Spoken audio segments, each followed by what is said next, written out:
keto danishes that are less than 1 gram of net carb. And I made 2 versions, a cream cheese Danish and a jelly-filled Danish. Both are easy to make and you can make them in under 30 minutes. Okay, so these aren't 100% comparable to an actual Danish because it's really hard to get that flaky pastry that you would from using flour that contains gluten. But these are really close and the flavor is on point and the texture, I guarantee you're not gonna be disappointed. So let's get to baking so I can show you how to make keto Danishes.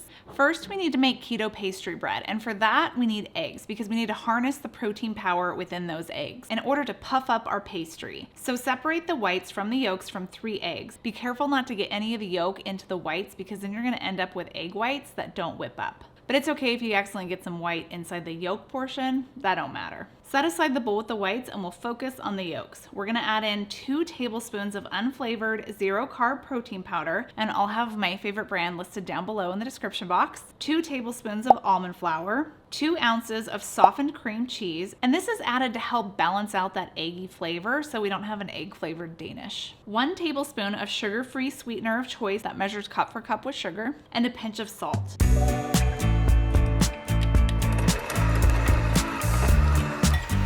Mix this together until it's smooth, and then we're gonna set that aside. Back to those egg whites. With clean beaters, you wanna start mixing this on a medium speed and just until it starts to get frothy.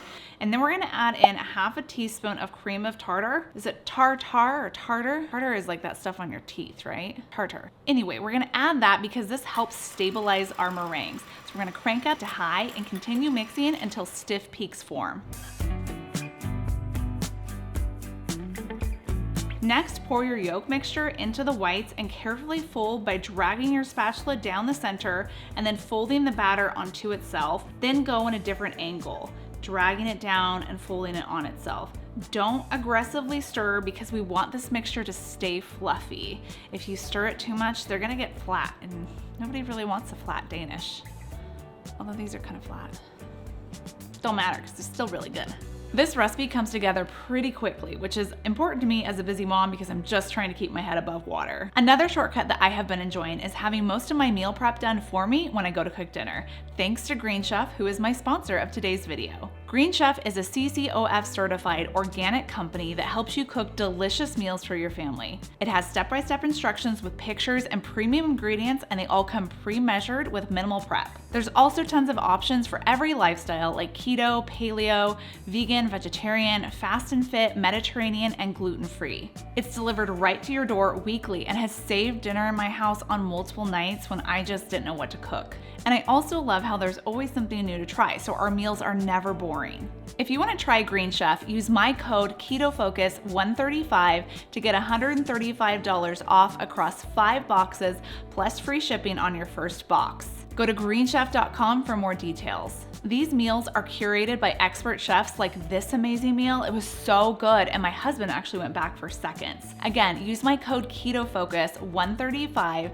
to get $135 off across 5 boxes plus free shipping on that first box.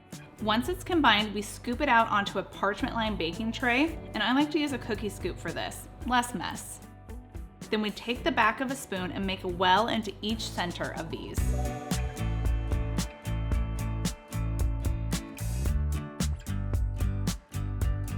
And then we'll bake this at 325 degrees for 12 minutes. I hope you're ready for this jelly because while that's baking, we're gonna make jelly. And I'm making 2 kinds of jelly, a lemon jelly and a cherry jelly. Add 1/2 cup of boiling water into each of your small bowls. And to get this to gel, we're gonna use konjac powder. This is a gelling agent. I know it's a strange ingredient and I'm asking a lot here for you guys to purchase konjac powder, but it's so worth it because it gives you this jelly-like texture that is dead on to what they use in a donut shop. I'm gonna add in 1/2 teaspoon of the konjac powder to 3 tablespoons of powdered sugar-free sweetener. And mix that together and then add it to my hot water and immediately whisk this in. If you wait too long, the konjac powder is gonna clump and it won't be pretty. You'll have to microwave it to get it to thin out again. Then we'll add in 1/2 teaspoon of lemon juice just for a slight tart flavor. And then to get that enhanced lemon and cherry flavor, I add in flavor extract. So 1/4 teaspoon of lemon extract and 1/4 teaspoon of cherry extract.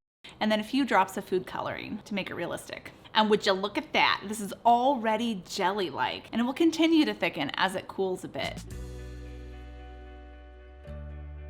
Once your pastry is done, we're gonna add a small spoonful of the jelly on top of your pastry.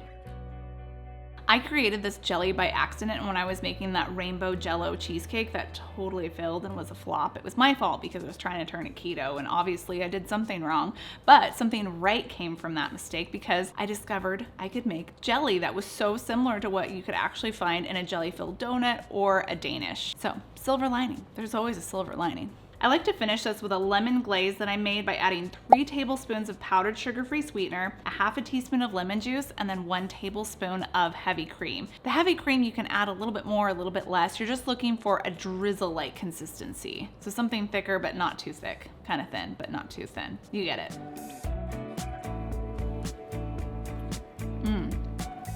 Seriously amazing. Okay, now let's make some cream cheese danishes because I loved the jelly ones, but the cream cheese I've always loved since I was little. So to make the filling, we're gonna add 1 egg yolk to a small bowl, 4 ounces of softened cream cheese, 3 tablespoons of powdered sugar-free sweetener, half a teaspoon of lemon juice, and a 1/4 teaspoon of vanilla. Mix that together until it's smooth. Now this is different from the jelly danishes because we're actually gonna bake the cream cheese mixture into our pastry mixture. So scoop your pastry batter and then make a well and then add a scoop of the cream cheese mixture into each of the centers. Then we'll bake this at 325 degrees for a bit longer. This will take around 15 to 18 minutes to set. And if you want to do a combination of jelly and cream cheese, then just add a dollop of jelly to the top of the cream cheese Danish once it's cooled. These are my favorite. I know I said cream cheese was, but the combination is the best. Now that you know how to make the perfect jelly for Danishes, I bet you know what's coming next. Click right here.